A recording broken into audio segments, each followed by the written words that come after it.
Birmingham GUN man Troy Tomlin was a danger to society, and his target was women.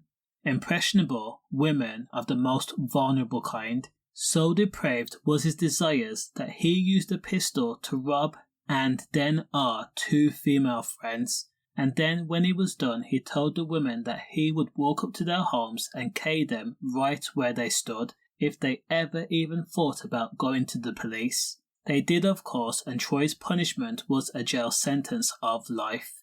So how did it happen? Now, it wouldn't be amiss to call Troy a gallus, womanizer, manipulator, or just plain and simple woman hungry. Troy was meticulous in his approach, and it took a lot of planning. What Troy wanted to do was, he wanted to have his way with women by force, not by starting a relationship or even going onto dating sites and striking up a conversation. Instead, Troy was very particular in his wants. He wanted to assert his dominance over his victim, watch them squirm. He wanted them cowering in fear, make them be scared for their lives.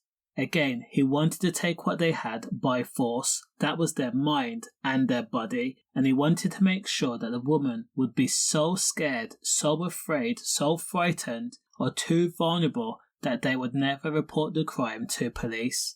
Therefore, giving Troy time to do it again and again and again and again and again. So Troy sat on his phone and on his laptop and began internet searching for escort services.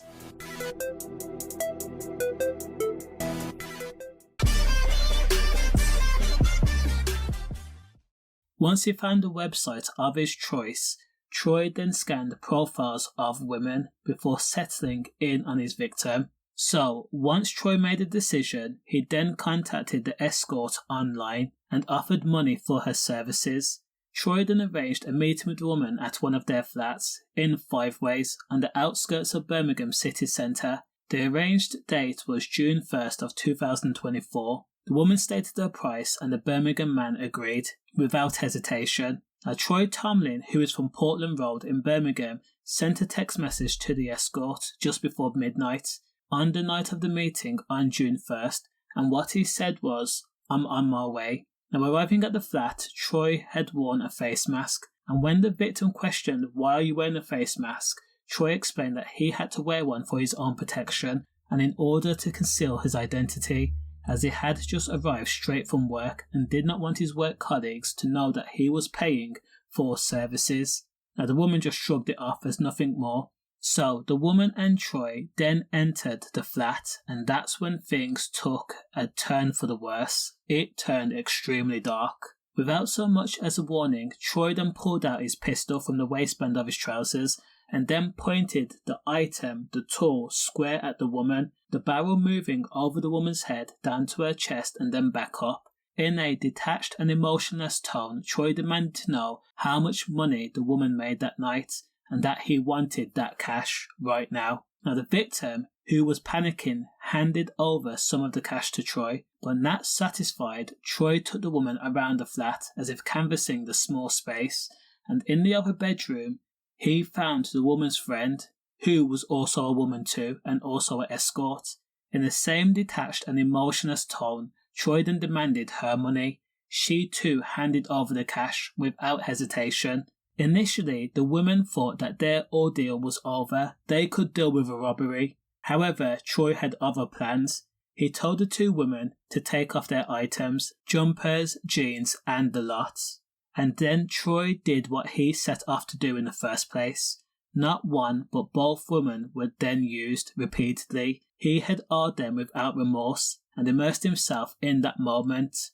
So degraded were the women that he forced each victim to kneel while they waited for their turn. In an ordeal that lasted at least 30 minutes, Troy then aimed his GUN at one of the women's heads once more and then told them to empty out their handbags. Their purses were taken and Troy opened it up before taking out their driving license and other forms of ID. He repeated their address back to them and explained in detail to the women, both of them, that he would go to their homes and cane them if anyone tried to report the crime back to police. Troy then left the city centre flat as the woman crumpled to the ground in distraught. Soon after Troy had fled the scene, the woman then left the flat too, and despite the woman being escorts and being in a profession that is illegal and frowned upon, they did report the incident to the police, and thankfully West Midlands police took the crime seriously. Now, police managed to track Troy by using his mobile phone data against him, and within 48 hours Troy was seen to be driving his white Volvo. West Midlands Police Dog Unit in the area had seen Troy and they ordered him to stop, but Troy, knowing what he had done to the two women, told himself there was no way that he was going to jail. Rather than pull the car over and speak to the police officers, Troy then pressed the acceleration pedal and then began to speed up, going from second gear to third gear to fourth gear as he weaved through traffic. Now eventually the Volvo was forced to a stop and Troy was taken out of the car. He had put his hands up in the air as if to explain that he was not resisting, but he was placed in handcuffs and read his rights before being taken back to the police station. Now, when questioned about the crime against the two women, Troy attempted to lie his way out of the situation. He told the officers confidently that what he engaged in with the two women was consensual and things just got out of hand. But when police commented on the fact that Troy had a gun, a pistol, and he had took aim at both of his victims at certain points, again Troy lied. Troy tried to discredit the women and again referred to the fact that they were escorts. So, when Troy was taken to Birmingham Crown Court, the judge explained that what Troy had done amounted to 4 counts of R, 2 counts of possession of an imitation gun with intent, robbery, and also possession of a blade, and also possession of Class B. The judge says that the only jail sentence that would be acceptable for such a dangerous man whom targeted women would be a life sentence. The judge then explained that 26-year-old Troy Tomlin would have to serve a minimum term of 17 years. Now, to put it mildly, when the sentence was read out, Troy was flabbergasted.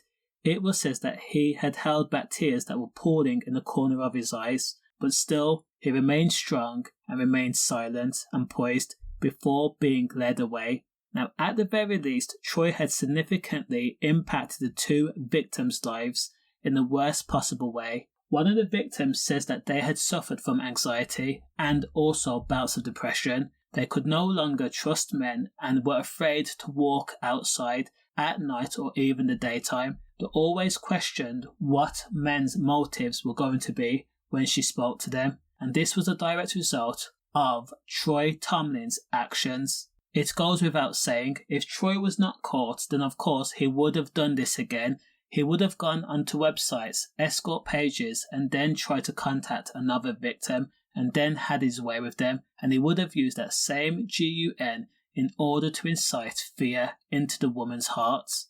Of course, he is dangerous. Now the question is, does the crime match the sentence of a life sentence? Let me know your thoughts in the comments. Stay safe.